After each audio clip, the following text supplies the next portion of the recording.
I'm Anne, co-host of Transparency in Teaching, a part of the Education Podcast Network, just like the show you're listening to now. Shows on the network are individually owned, and opinions expressed may not reflect others. Find other interesting education podcasts at edupodcastnetwork.com.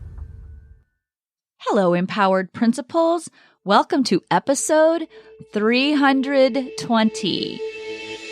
Welcome to the Empowered Principal Podcast, a not-so-typical educational resource that will teach you how to gain control of your career and get emotionally fit to lead your school and your life with joy by refining your most powerful tool, your mind. Here's your host, Certified Life Coach, Angela Kelly Robeck. Hello, my Empowered Principals. How are you today? Happy Tuesday. I am thrilled to be introducing a brand new friend of mine. Her name is Megan Conklin. She lives in the state of Washington, and we are here to talk about something that you will be highly interested and intrigued to hear more information about. Today, we're going to talk about substitutes. I can remember back in the day when I was leading my school, we still had an actual human who would call the principals between 5 and 6 a.m. and would let us know if we were down a sub. So this woman would spend her day hustling to get subs for everybody. And if you didn't get the call, you knew that your classes were covered. If you did get the call, when the phone rang, you knew you were just like, oh, you knew it meant you had to sub or you had to split classes or you had to pull somebody from somewhere to get that class covered. It was so stressful. Substitute teachers have become a very valuable resource. They've always been extremely valuable, but now we're feeling the pressure more than ever with people leaving the industry, with less people willing to sub, with all of the negativity around education and public schools and teaching and all of that. You guys know the drill. But Megan is here to offer you tips and strategies and some advice on ways, simple, easy ways that you can cultivate and nurture relationships with your substitutes, to invite them in, to make them feel welcome, to give them the tools they need to be successful, and to sustain them in wanting to come back to serve your school over and over again. Welcome, Megan, to the podcast, and enjoy the show. Hello, Empowered Principals, and welcome to today's podcast. We're so happy you're here, and I have a very special guest for you. I have my friend here, Megan Conklin. She lives up in Washington State, and I'm down here in California, and we actually met through the Empowered Principal Facebook group. So Megan was posting these posts in the Facebook group, and I'm like, what are these posts about? I don't know what's going on here. So I direct messaged her and I was like, hey, tell me more about this. What's going on? We started chatting and I was like, I actually want to learn more about who you are, what you do. You sound really interesting and amazing. And that's how we connected. So we got on a Zoom. It was like instant friendship. I love her. I love her energy. I love what she's going to share with you today. And today we're going to talk about subs. So Megan, welcome to the podcast. Thank you, Angela. It's great to be here. I'm so excited about this. I love how quickly that connections can be made. You can be anywhere in the world and make this instant connection with somebody and just feel their energy and just like feel like you know them already. And Megan's one of those people. I just love her and her spirit. And so, Megan, I'll stop gushing. Can you tell the listeners a little bit who you are, what you do, and how you stepped into the work that you're doing now? Absolutely. So I became a teacher in 2001. And the first part of my career, I was a middle and high school ELA teacher. I got my national board certification in adolescent ELA in 2005. And I continued to work in the classroom. I loved being an English teacher. My parents were both English teachers. Both my sisters are English teachers. My brother was a journalist, and now he works in politics, but he was the outlier. So I really enjoyed that. And then my district started an instructional coaching program, as many did back in I think it was 2011. Yes. Back when everyone the thought 2010s. coaching, Yes. yes, everyone thought coaching was always about sports. No one understood what you were doing. How far we've come. It was the only context. So we had to spend a lot of time explaining what our work was. But we started an instructional coaching program in North Thurston Public Schools where I taught. And I was the secondary lead, and my colleague Heather was the elementary lead, and she's brilliant. And it was wonderful to work with her. And when we left, we had 13 instructional coaches when I left, we had 13 instructional coaches in our district. And it was really meaningful work. I love working with adult learners. It's fascinating and challenging in a way that working with students is not. So that was really fun.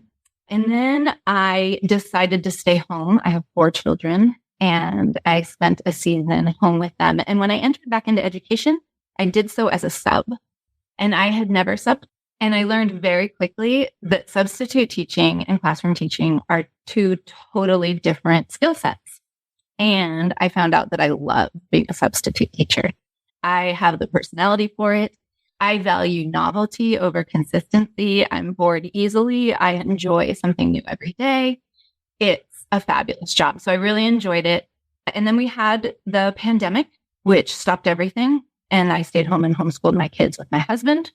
And then I went back to subbing when online learning went back into in-person learning, and everything had changed. We in Washington onboarded 1,600 emergency certified substitute teachers, many of whom had no background in education.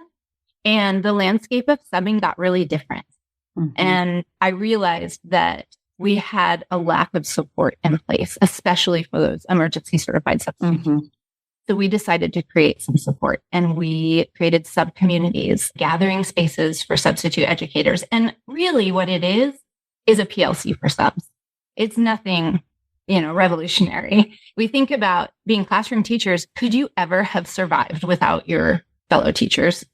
I mean, could you have survived without talking to them and debriefing the day and talking about that, troubleshooting with that? So what do you do that works with her? Subs do not have that opportunity.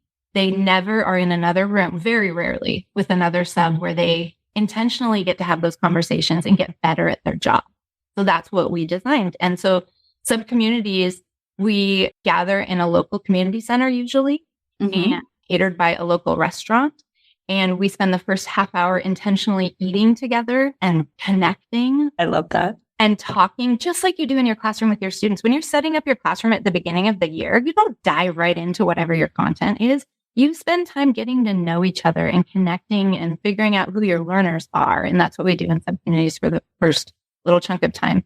And then we focus on a topic that's relevant and important to subs. So usually our first one is how to connect quickly in the classroom, because you don't have time and you don't have relationship. So it has to be really quick. I'm going to connect with you. Oh, you have a kitten on your shirt. I have a new kitten at home.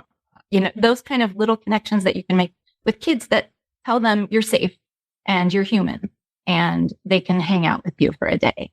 So that's usually one topic. Other topics, obviously, meeting challenging behaviors and stuff. What does that look like? And how does it look different than it does when you're a classroom teacher? Because it really does. So anyway, we have a focus topic. We talk about that. And then embedded throughout the gathering, the facilitators are modeling high yield, replicable instructional strategies, behavior management strategies, classroom management, collaborative learning strategies that those subs can then use the very next day when they sub in a classroom. And that's what it's been. And it's been really fun and exciting. Oh, okay. You just shared so much. I have to break this down because I want to highlight all the gold nuggets that you just dropped.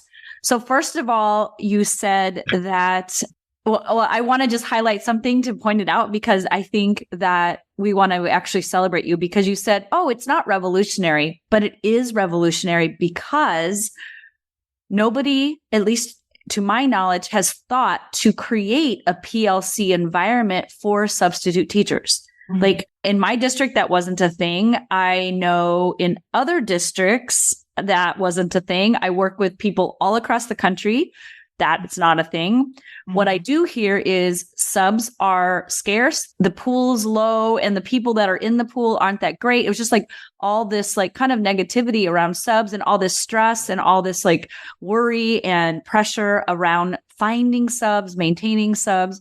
But what I also heard you say at the beginning was that the skill set, and I think this is important to point out, the skill set for hiring a gen ed or a sped classroom teacher, a permanent teacher, is not the same skill set required for high quality substitute teachers.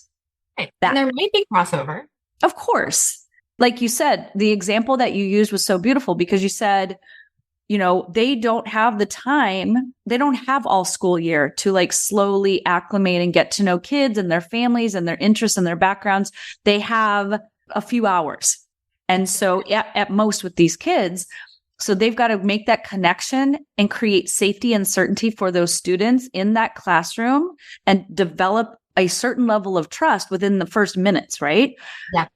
Absolutely. It looks different and it sounds different. And the thing I think that really resonates about this PD that we give, this sub-community, is that it's so sub-specific.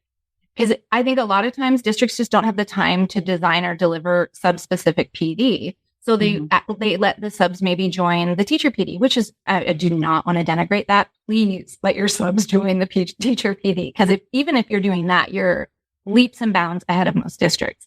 And subs need different PD. They need specific PD to being, like you said, a short-term visitor in the classroom. Yeah, it's almost like you need to treat the position of substitute teacher as its own position, like, and have it at the same level, like honor it at the same level as you would as a classroom teacher. And I'm going to say, like, if you think about the value provided, it is the same value. Like, when you don't have a sub, you highly desire one, right? Like, I know as a principal, one of my biggest, like, I would wake up early because we used to have this old system where they would actually call us to say, I remember. You knew if the phone rang, right? You knew if the phone rang, like before 6 a.m., you didn't have a sub. And you're like, oh God. And then it was on the site principal to figure out what to do, whether that was you sub it yourself, you find somebody to sub it on campus, you redistribute kids. It was always ahead of. Yes. But you had to have supervision, no matter what. Yes. And in my experience, the people who care about subs, because I've been doing this for a lot of years now, the people who care about subs the most are principals and office professionals. Yes. Because their job is impacted in a major way when they're. Yes. Yes. And students, we forget about students. Students really care. And, some of the data we've been partnering, because I should say so I started this work and then our local union, the Washington Education Association, came alongside and funded all of the work that I'm talking about. So when we started, we were doing it in my colleague, who was also an instructional coach and a teacher with me, in her restaurant that she owns, back room, that they let us use for free. And the subs would come and buy their own food and their own alcohol. And we would just talk about these subjects. And everyone was confused by what we were doing. We were doing it because I was out there subbing next door to people who didn't have the most basic classroom management strategies. And I would teach them this. And they would look at me like I was Jesus walking on water because I gave them one little tool that changes your life. I mean, we have to be honest. Attention getters can change your life in the classroom. Yes. So we were doing it just to help. But then, because I mentioned I'm a national board certified teacher and I used to work with the union, our union, we have a really strong union. They noticed what we were doing. They came alongside and they offered to fund it. So now we can gather in a community center. And nice. It's way more accessible to so many different humans. Now we can use a local restaurant to cater and nobody has to buy their own food. So you feel as a substitute, teachers often will get some, like, you'll get a perks. PD where you get a little perk and they maybe give you food and you feel a little bit honored. Like you mentioned, you feel like a professional.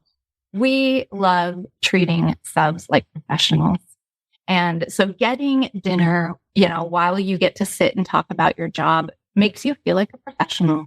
Yeah. So I really want to mention that our union, Washington Education Association, has helped with has basically structured a lot of this. And then we also got it through a grant from our state, from our OSPI. So that's where the money's coming from. And I think that's really important to mention because we need people at the state level to acknowledge that substitutes are really important. Yes, we do. And, it is basically, I feel like at the district level and site levels, it feels like a crisis right now because they were not able to, and I remember over the summer and in the fall, people did not even have their full-time positions completely filled let alone have a pool for subs. No, we're starting the year. Many schools across this country are starting the year with multiple long-term subs in place who may or may not be qualified and supported and have the background they need. And I mentioned Substantial. I'm working with the union, but we also have been partnering with a nonprofit actually out of California, Southern California. Some of their data says that students on average, a K-12 student in America will spend 1 full year with a substitute teacher. That's incredible. That's impactful. A full year of their education will be with a sub. So I think it makes sense to support our subs. Yes. And this is one of the reasons I invited Megan onto the podcast, because I think substitutes or finding subs, hiring subs, maintaining them, and really cultivating and nurturing them. I think, one, we're so busy as principals running around, we're maybe not thinking from the perspective of the sub, but we're also not acknowledging the value of taking the time to nurture and cultivate our substitute teachers, treating them as a very valuable member of our staff, treating them as important, as equal, as valuable as the rest of the members of this team, and bringing them on as a team member. And Megan's got some great tips on what you can do, like listen today, implement tomorrow, tips and strategies for principals. But then also we're going to talk about how you can start to plant seeds and to create conversations around the work that the state of Washington is doing in terms of supporting their substitute. What would you call this? I feel like it's like a substitute development plan. Yeah, it's called the Emergency Substitute Teacher Program. Nice. Washington Education Association. And there's a few facets to it. It's not just our subcommunities. Our subcommunities are the in-person part. That's what I love. I love gatherings. I love designing gatherings and PD and just gathering in rooms with humans. Yes. We have other people working on online options, because in a lot of rural parts of Washington, you can't get to these gatherings, and it's just, it's a logistics thing. So there's online PD for subs that's also synchronous. So, real people answering real questions. And all of this is funded through the union and through the state. So it's important to know that this is free PD for all of these people who are accessing it. Substitutes don't make a living wage. And we could have a whole podcast about that. Yes, we could. but because of that, I've been super passionate. I'm a public education person, and I've just been passionate about making sure that no sub would ever have to pay for this, that this is something that's really accessible for them. Right. Because and as districts or as states, we put our money in what we value. And if we value our subs, we are going to provide the basic essential services that they need to be the best version of themselves and provide that professional development, and to provide, the food and the perks with that, so that they can feel at the same level as classroom teachers and receive the support, the mentorship, the instruction that they need to be to serve your school in the best way possible. Right. So there's that going on at the state level. And for those of you who are on Facebook, join the Empowered Principal Facebook group, because Megan's in there posting all of, this information. So she's going to be giving tips and strategies that you can implement at your site with the subs you have right now. There doesn't have to be this fully fleshed out program for you to get started. So Megan, can you just start talking about some of those tips that people can walk away with today and implement tomorrow? Absolutely. Because it is a systemic problem and we need systemic change, but a lot of that might be outside your influence of control as a principal. So I want to tell you, as a substitute teacher, because I want to point out I currently practice as a sub. That's one of the things I love about my work, is I get to stay in the classroom and I'm subbing at least once a week. So I know what it feels like out there to be a sub right now. One of the really big things I think principals have a lot of influence over is some of the celebratory and motivational things we do as principals to motivate our staff, right? And I know that right now, because of burnout, a lot of principals are thinking about those things. They're thinking about sort of, what do I do to motivate my staff? And maybe it's Apple, I feel like a ton of them, or at least in my district, did those apple bars, those cute little apple, what I'm talking about, where you dip caramel apple. Yes. That. So when you have one of those, or you play a game, around the holidays, sometimes they'll play little motivational games with staff. Include your subs, and you have to be really intentional about including them. I'm a former classroom teacher. I know a lot of people in my district And I still need to be invited to the staff brunch if I'm there, if I happen to be subbing that day. And if you have little giveaways for your, make sure, and you're going to keep the one for the teacher who's absent that day, but have a few extra to give to your subs. Those are tiny little things. A bigger kind of harder one is what I call the substitute shuffle. And this is when you have a sub who takes a job in your building. And let's say they take a second grade position and they are coming in, they take it the night before, they're planning to come in and sub in that second grade classroom. But then overnight, your hardest kindergarten classroom teacher is sick and she tells you she can't come in. And that second grade classroom has a student teacher. And so you, being the genius principal you are, start shuffling things around and you ask that, you start maybe moving things. And this happens to us a lot as subs. And I want to say there are subs that are open to it. I'm usually open to it. I'm fine being moved last minute. A lot of subs, especially those emergency certified subs, they get ready for the position that they're going to take. I encourage them to look up the school, look up get some ideas. Second grade. Okay, I'm going to have a few back pocket tricks for second grade. Mm-hmm. If they get moved at the last minute, it can be incredibly dysregulating for that. Yes. So yes. Principals, and I know sometimes it's beyond your control, but if there's a way you can honor the position that the sub accepted on whatever your frontline right or over ASOP program is, I think it's all the better. Yeah, that brings up such an important point that even though they are not maybe a regular, when I say a permanent regular, staff member, it still means they're a human and we want to take into consideration, because I know most principals that I work with anyway are so considerate of their staff, the amount of work and just the workload, the pressure, the ask, all of that stuff. They try to keep all of that in mind. We have to remember that when subs walk in the door, they're not just an object that is fulfilling a need that we have so that we don't have to sub or we don't have to hustle to figure out a solution. They're a human being in front of us. And if we want to honor that if we want to basically create a welcoming environment where they want to come and work at our school and they are delighted to come back and say yes to people at our school and to work on our campus, we want to take that into consideration. And at the very least, pull that person aside and say, hey, here's the situation. I had the second grade. That classroom has a student teacher. Would you be willing to, or are you comfortable with?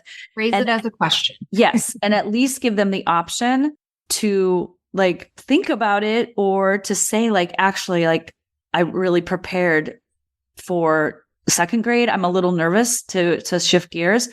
And allow them to tell you the truth and be okay with the answer. Yeah, that's great. Because the truth is that if that sub wasn't coming in, if you had your second grade teacher available, you wouldn't pull your second grade teacher to go sub the class because she has a student teacher, right? But you might ask your student teacher to be courageous and go take the class. I don't know, depending on the legalities of all of that, but both situations are totally illegal, but it happens. And that's it happens. Yeah. It's the staff shortage situation is right now. Yes. And it's the reality of the job. We are being a little more flexible because we the top priority is student safety and supervision, and we need adults overseeing kids. So I know that there has been maybe the boundaries have been a little more flexible and gray in this post-pandemic era of teaching. But you do, as a principal, have to get very creative because you can't always be the one who subs, and you can't always you can't pull the instructional coach every single time, right? Or the resource teacher. I know people have done some wild things to get classes covered. And what I'm seeing, and this is more of a secondary situation, is, and I give the example of my brother-in-law, who's a middle school history teacher. Mm-hmm. He's fabulous. The year after, so it wasn't the year we went back in person, but the next year here in Washington, and we were out for a long time, just like California. Yeah. There was such a sub shortage in his district. He missed, I believe it was 71 planning periods in a row. Oh, wow. And if you're a secondary person out there, you know what that means. You know what that's like. The elementary equivalent would be if you never got your enrichment. If you never got any of that enrichment, planning time. It's your planning time. 71 in a row. My brother-in-law teaches middle school, and he will never leave a group of 11-year-olds alone in a classroom. But he's a teacher. He's an educator. He'll never do that. He will quit his job if it becomes that unsustainable. And that's where subbing intersects with teacher retention. And I think that's a really important thing for principals to remember is that the link between really supporting your substitute teachers, when you're supporting your subs, you are supporting your teachers. You are telling your teachers, you can get sick. You can take care of your family. And we will have a sub pool that is supported and taken care of that will be there for you. I have teachers calling me on the way to the hospital with kids with ruptured appendix, begging me to sub the next day because these are kindergarten teachers. Kindergarten teachers know that you can't just have any sub. Yes, this is true. I was a kindergarten teacher. Yes, and they care about your baby so much. You're a very special group of people. But those kindergarten teachers, it breaks my heart because that's not their job. Her job right then was to take care of her daughter. Yes. So there's a breakdown here, and we need to fix it for our teachers. And Right.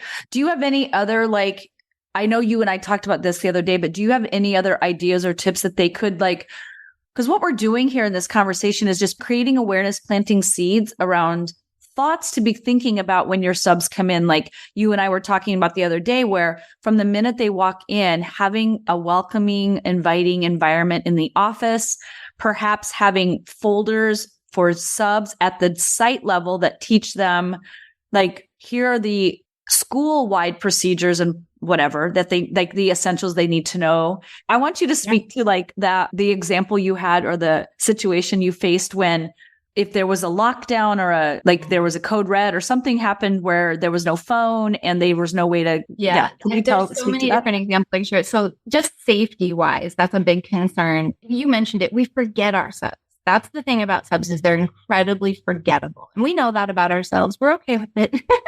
But when it comes to health and safety, so I was in a high school classroom and there was a lockdown and there was an announcement over the intercom saying, teachers, check your email so that you can know what's happening. I don't have an email there. I don't have a computer there. And my phone doesn't work because of everything's blocked. So you've put us in it was a drill. Had it not been, it could have been a genuinely scary situation. And I would say emotionally, it was a scary situation. That's a hard situation to be in. Yeah. But those are the kinds of things that we want to bring light awareness into. One of the things that we're doing, this is another systemic, so I'm balancing. Yeah. But one of the we just held, we're calling them symposiums because I like making up full names with subs in there. We're holding symposiums, and these are gatherings for substitute connected professionals. So if your district is small, you as the principal might be that substitute connected professional who's in charge of the subs, or you might have a district large enough to have a sub coordinator, or you might have an HR person, or you might contract, whatever it is. We held a gathering for those humans, those adults in the district who work with subs and support subs. And they all got together in the same room for the first time ever regionally. And they got to brainstorm and talk about what could we do? And they came up with these amazing ideas. It really speaks to the power of gathering people together and letting them use their collective wisdom to brainstorm and troubleshoot. And the ideas that they came up with to support their subs were phenomenal. Just sending them resources. I said, just go out to a school site and meet some of them. Meet your subs. Be an actual human who says, hi, I'm glad you're substitute teaching here. All of those things can have a great impact. The other thing that really surprised me, I don't know if it surprised me, but my favorite part of this job is I get to give leadership opportunities to substitute teachers. And that rarely happens. And there's something about being strength-based that magically changes everything. You mentioned it early, Angela, in our conversation where you said something about how we just always think about the deficits that subs bring. We do. We think of them as less than. We think of them as not a real teacher. We think of them as flaky. I don't know. We have all sorts of stereotypes around subs. When you treat subs like valued professionals, when you tap into their strengths, it is unbelievable how it can transform your school building or your school district. One of the gatherings that we do is called What's Your Sub Superpower? And everyone gets to decide what is the thing that makes them a great sub. And it's so different. It's such a group of diverse humans. For age diversity, background diversity, lots of subs have other jobs because it isn't, like we mentioned, it's not a living wage job. Just really interesting. But when you let subs focus on their strengths and you give them leadership opportunities in your building, it's so empowering for them. And you might just find that you have amazingly skilled subs that you haven't been utilizing. Yes. And what I love about what you said is that it just requires the principals and the staff to just have the awareness enough to be mindful of bringing that teacher in, smiling at them, sharing with them, inviting them into the staff lounge for the potlucks. And here's when I was listening to you speak, I thought it takes zero more effort to do that than it does to not do that. There's no more time or effort required to say, hey, come join us in the staff lounge. Or it's hey, a mindset shift is what. Yes, that's it. But it's not, I think when people think of like, oh, that's so much more work, like the brain is going to say, oh, that's so much more work to have to think of the sub and all. It's not. It's actually less work. It doesn't require any more effort or energy on your part to invite them in, to welcome them, to add a couple extra gifts to the list for like, make sure we have enough in case we have subs that day, to include them in the Secret Santa drawing or whatever, right? And acknowledge their strengths. If you notice you have a sub who was subbed a few times in kindergarten, let's say, and man, did they crush it. Like nobody, maybe only 18 kids cried, whatever your litmus test is for kindergarten. Give them that feedback. One of the the things that I don't like about subbing is I love feedback and I don't get it. My feedback 100% comes from my students, which is great. But as a sub, I don't get feedback from anyone. And unless it's negative, unless I messed up. Right. So because they're not in there, they're not seeing the things that I do. So if you can figure out a way to give feedback to your subs, even if it's in just a quick email saying, oh, I heard that, you had a great day in Mr. Sam's class today. Thanks so much. Like those tiny little moves can completely change that person. Or acknowledging, I noticed that you're really great with the fifth graders. We have someone who's, having surgery coming up. Would you be interested? Acknowledging those strengths. And then you can help them along. If you notice that they're pretty good with the fifth graders, but they might need a little support in this area, provide that support. Give them the opportunity to get better. That's a gift that you can give to yourself. Yeah. Because what this really is, it's a shift from just like needing somebody with a beating heart and, to come in and to, cover the class versus building an actual connection and relationship with that person. So they're not just there one time, one and done. They are a part of the school community. It's a different way of thinking about subs. One of the things you said about giving them feedback, it made me realize it's very important for principals. I think one of the misconceptions we have is, oh, that class is covered by a sub, so I don't need to go in there. I can go check on my other classrooms because I need to be seen. I need to connect with my staff. I would venture to say one of the easiest things you can do as a principal is to ask the person who's taking care of subs, whether that's your secretary or you've got a sub person or whatever, which classrooms have subs today, and then make a point to walk through those classrooms first and check in. Hi, how are you? Thanks for showing up. Thanks for subbing at our school. Really appreciate it. Just acknowledging that they came in and filled a very valuable component of your school campus, just that alone signifies thoughtfulness. Absolutely. And don't just stop there. Talk about this at a staff meeting or send out an email with a few tips for your teachers for how we could change the culture at our building to make it more sub-friendly. I sub at a local school here, Tomato High School, and they have a substation when you first walk in where it's specific for the subs. And it's adorable. I love the name because I like names with sub in it. And it has a little coffee pot and there's hot coffee for you. And there's a list of all of the important phone numbers in that school, which saves your life every time. And they post our flyers for sub communities that we have locally. And it's just like and then it has the computer where you sign in. And it has the badges that you can put on that identify you as a sub. So when a teacher's walking down the hall, they can say, hey, welcome to our school. I just think all those little touches so that it's really clear for subs, because nothing's clear to us. I mean, you think everything's clear, but nothing is clear. It's very muddy when you're walking into a new environment every day. So especially at different schools, right? Like a different school or a different grade level, like every little nuance is different. Oh, I have one school that they make you give them your keys Did I tell you about this? No. Word. I'm not Your own personal keys? So, and I have to say, the reason they started this rule was probably people like me who walk away with the keys. I've done that, but I always bring them back. They make you trade the keys. And I get why they're doing it, but I'm here to tell you that doesn't make your building feel sub-friendly. And the subs around town don't want to, you know what I mean? Think about like you said, humanize your subs. They're human beings. They're grown adults, definitely. Yeah. And they're valued professionals. So if you can shift your mindset to that and start thinking of your substitutes as assets, I just think it can really change things. Yeah. I was just thinking I need to, as a principal, I should have been asking for my teacher's keys. Yeah. Right. Well, I did it as a teacher too. I mean, I haven't changed at all. It's exactly the same. Oh, that's hilarious. Oh, that is, okay. So that is kind of funny. No, I would not want somebody taking my keys. That's funny. Great. You feel like a child. It feels like a little condescending. And like, hey, it says you're not one of us. It says it's othering. So I think anything you can do to do the opposite of othering, like it's belonging, show them they belong. You belong here. It's just for today. You belong. Right. Yeah. I love the substation. One of the things I wanted to say, I think this was a part of our conversation the other day, but this idea of making sure that in every classroom, one, there's a working phone.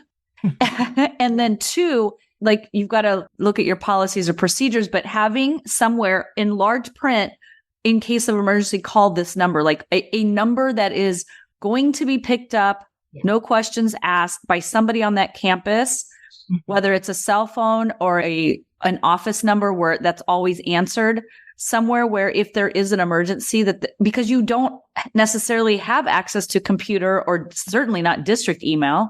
Mm-hmm. Those are things to think about. I was just thinking, one of the activities we did with our substitute coordinators is we've done a lot of survey data in Washington State because this is being funded through a grant from OSPI. The state has surveyed emergency certified substitute teachers and regular substitute teachers and collected a ton of data about what matters to them. So I went through all of that data and compiled a top 10 list of what are the top 10 biggest challenges for substitute teachers in Washington State, and that safety conversation that we had, that was one of them. Oh, I would say I want to throw out a few more of those because I think this would be interesting. Yeah, this is great. One of the top three, I can't remember where it was, is no sub plans, and we do a whole sub community gathering on it's called no sub plans. What to do when there's nothing to do, and we do a game in the first thing we do, because I'm a big movement person. And so we play four corners with subs, and we labeled the four corners. So we're again modeling high yield instructional strategies, so you can play four corners with any content. Right. We say if you're a sub and you walk in and there's no sub plans, and your first response is to go next door to the next door neighbor teacher and ask what to do, go to corner one. If you're a sub and you come in, there's no sub plans, and you go back to the front office and you ask them, are there any universal sub plans? What can I do? You go to corner two. If you are a sub like me, and when there are no sub plans, you get very excited because you love to go to corner number three. And if when you see no sub plans, you turn around and go home, go to corner. And we have everyone go to their corners, and they all have these hilarious discussions about what do you do when there's nothing to do. As a principal, you have some control over that. You can do some double checking around that. You could have some universal sub plans for the different developmental levels in your building. Mm-hmm. I do think there's some structures you could really put in place that would help with that. And that is one of the top 10 challenges that we face. Yeah. And it's funny because I remember being a teacher where we were required to have like a unanticipated sick day planner. Yeah, same. Yes, we had that. And as much as I tried to make it comprehensive and I had information about all the students and IEPs and all the like information, it never felt like it was robust enough to really like give the sub something that felt like I had truly planned, because it was, on a day I knew I was going to be out, I could make concrete plans. But for that, if like my son woke up in the night sick and I had to stay home with him, mm-hmm. I knew they were doing those kind of mediocre plans, but at least it was something structured, like schedule. Yeah. And you would be surprised how wonderful and mediocre something can feel if you are out of your depth when it comes to content or developmental level. Yes. So just having those available can be really meaningful. I'm thinking about some of the other big challenges. Technology is one that we talk about a lot. And I do think some people have some control over that. In my district, there's no access to technology unless you somehow set it up. So if I'm subbing for a teacher friend and I say, can you leave your laptop so I can do a Go Noodle? Like if this classroom teacher and you. Yeah. But then in the neighboring school district, every sub gets issued a laptop and you always have access to technology. So guess which district has more of a sub shortage? Yeah, exactly. Doesn't pay attention to technology. So again, that might be something that your district would need to tackle, but there might be a way that you could work with your teacher librarian in your building to say, hey, every time a sub comes in, we're going to get them a laptop so that when their kids are bouncing off the walls, they can show a Go Noodle and everybody can get their wiggles out and then go back to the designed plan. Yeah. I mean, I think it's not out of the question to have 2 or 3 just laptops in the office when the sub checks in, whether it's at the substation or whatever. You know, your secretary could be like, here's your folder, here's your keys, here's your folder, here's a Chromebook or a computer, enough to get you something through the day. And a login and a password. Make sure you give them a login and a password. Yeah, just enough. Because especially like my niece just moved out here from Iowa. She's actually a sub. So this is where you and I were talking. Yeah. But I have been listening to her experience as she's a long-term sub right now, but no technology, like no lesson plan. It's all the things you've said. She doesn't feel very welcomed by the team. It's almost like the teachers are tight and they're in their little group, and then she feels like an outsider, and it's only her 2nd or 3rd week. So she's just acclimating and she's doing her best to meet people, but inclusivity feels a little bit of an issue, like a welcomeness there. But the technology for her was really a struggle. Like she was supposed to show this movie. It was the culminating activity of some project that the group was working on, and her class didn't see it, but the other ones did. So she felt, she was just all stressed out about it, but she made it happen. She brought her own laptop and just showed them. Her subs are having to do. Yes. Yeah. And I think if you can remove some of that friction, like it doesn't, like you were saying, this doesn't have to be I want subs to be paid more, but this does not even have to cost money. It doesn't even have to be something you add on. It could be a piece of friction that you're removing so that sub can have a better experience. Right. And that's what you're doing when you provide access to technology. You're just removing a real big piece of friction that makes subbing incredibly hard. Yeah, exactly. Oh my gosh, so good. So is there anything else? Like as we're wrapping up, is there any other brilliance that you can share? So we've talked about little things that can be done. You know, one thing we were going to talk about was there are things within a principal's control. Yeah. Right? Things that that principal can do or do at a site level that can enhance the experience of a sub and nurture them and invite them back into a more long-term relationship where they're subbing and they're interested in subbing at that site.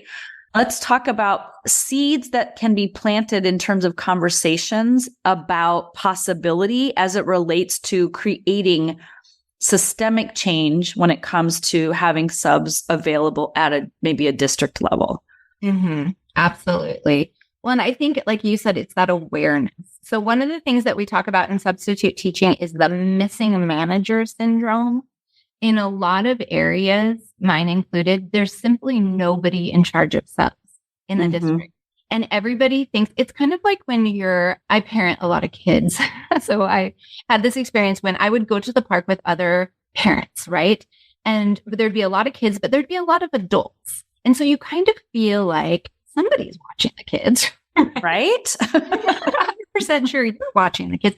I think that's what's happening in substitute teaching. Everyone's assuming somebody else is in charge of the subs, and nobody's in charge of the subs, and nobody's thinking about the subs. That's so good. So I just think the first step is, like you said, just that awareness of there are so many small moves that we can make to support our substitute teachers. Mm-hmm. And then I can't stress enough how transformative these have been. Just giving subs the opportunity to be in the same room with people who do their same job to talk about how do we get better at our jobs. That is just essential for any job. And because of the transient nature of substitute teaching, because of the drop-in nature, because you're going from place to place, that's just never, ever offered. So if you can figure out a way to offer that the way we have, I think you will find your substitute pool is totally transformed. And I want to say that this doesn't stop at subbing, because your substitute pool, those are your future teachers. So when we talk about growing because we have a teacher shortage that we're dealing with too. Correct. Substitute teacher shortage. And Yes. I'm working with some districts around Washington who are very wise when it comes to knowing that their substitute teacher pool is probably where their future teachers are going to come from. Of course. And when you support those humans, you're supporting your future teachers. You're supporting your future students. Yes. So I think, again, if we can shift our mindset to look at our subs as these valuable, wonderful resources, it can really change our districts. Oh, so good. So if listeners want to learn more about what Washington State is doing and then spark conversations in whatever state or county that they are serving in anywhere across the nation, where can they go to find more information? Okay, well, I have social medias, and it's Conklin Educational Perspective. I don't know why I named it that. I just like looking at things from all the different angles. So that's my social media, and that's kind of where I post things. I'm working on a website. Well, they can come on into the Facebook group because you're posting. Yeah. They can see there. But really, if they want to look at the real work, the systemic work that's being done is being done, again, like I said, through a grant from our Office of Superintendent of Public Instruction that is for emergency certified subs, and then through the Washington Education Association. And you can link it in your show notes, but the Washington Education Association has a whole web page dedicated to emergency substitute teachers, and here's how we're supporting them. So you could just go through that and fun things. Yeah, we'll be sure to put that link in the show notes. And I just hope this podcast is a spark to ignite conversation, one, with your teachers, two, with your peers, your other principals, your district office. And for those of you who are some of you are really connected, maybe at the county level, you're working with here in Santa Clara County, you might be working with the Santa Clara County Office of Education, talking to people there and asking them, what are the ideas or movements that are happening in the realm of cultivating substitutes for short-term, long-term, and then almost as a pipeline into developing full-time teaching positions for these people. Pathway, and I think it's a pathway that's been overlooked in education. I want to also mention that the other thing that what WEA is doing right now, kind of with the same grant, is a brand new teacher residency program. Oh, yeah. Where it's a paid teacher residency, and it's specifically for special education teachers because we have a huge special education teacher shortage in Washington State right now. And it's incredibly innovative and amazing. Mm-hmm. The entire program is taught by practicing SPED teachers. So I don't know about you, but when I became a teacher, the people who trained me to be a teacher hadn't been in the classroom for a good 30 years. Correct. And that's just how it used to be. And this program is turning that whole idea on its head. And it's really exciting and interesting. So check out the WEA teacher residency program. That is amazing. And I know for sure in California, that's also an issue, which is if it's happening in these two states, I'm sure it's happening across other states as well. So look at the residency program for the special education training. I love that that's like a residency program where they actually get paid, and they get paid for student teaching, you said? They do. It's not a lot, but it's like a kind of a stipend, maybe? No, it's a living wage. Oh, yes. And because they got funding from the state, it's amazing. It's the first of its kind in the nation. And yeah, the fact for me, the real kicker is that it's taught by practicing special education teachers. As a special education teacher, I know how quickly things change. I know how COVID impacted our classrooms, all of our classrooms, but especially our SPED classrooms. So it just gives me great hope when I get to see this teacher residency program supporting new, amazing, diverse special education teachers. Oh, I love it. I might have to move to Washington. You might have to. We do a good job with education here. California you do. Does too. I mean, yes. I think we're kind of usually on the same page. Yes. No, we definitely are. I think California just moves a little bit slower. It's a lot bigger, a lot more bureaucracy. But prior to COVID, I worked with AWSP. I did a keynote up there and some workshops for the, Association of Washington School Principals. I worked with Gina Yachts. Actually, she's been on this podcast. And I just think Washington is doing a fabulous job of being innovative, creative, and really trying to move the needle, not just forward, but in an entirely new direction, like creating new dimensions and new ways of thinking altogether about how to approach education in a way that meets the current needs of our current families and students. Yeah, absolutely. And I think the focus of, especially working with WEA on inclusion and diversity and equity, I think having that as your foundation really matters. And I love that they have that as their foundation. It just matters. Like, we need to be inclusive. We do. I love it. Thank you so much for your time today and your energy and all that you've shared with us. I look forward to working with you in the years to come. It's going to be so much fun to see how this develops. But listeners out there, if you have any questions, please reach out to me or to Megan, and we'll put all of the contact info in the show notes so that you can check it all out. Thank you. Thanks for being here. It was so fun. It was so fun. Yeah, we got to stay in touch. Absolutely. All right. Everyone have a great week, and we'll talk to you guys all next week. Take good care. Bye. Bye. Hey, Empowered Principal. If you enjoy the content in this podcast, I invite you to join the Empowered Principal Collaborative. It's my latest offer for aspiring and current school leaders who want to experience exceptional impact and enjoy the school leadership experience. Look, you don't have to overwork and overexert to be a successful school leader. You'll be mentored weekly and surrounded by supportive, like-minded colleagues who truly understand what it means to be a school leader. So join us today and become a member of the only certified life and leadership coaching program for school leaders in the country. Just head on over to angelakellycoaching.com/work-with-me to learn more and join. I'll see you inside of the Empowered Principal Collaborative. Thanks for listening to this episode of the Empowered Principal Podcast. If you enjoyed this episode and want to learn more, please visit angelakellycoaching.com, where you can sign up for weekly updates and learn more about the tools that will help you become an emotionally fit school leader.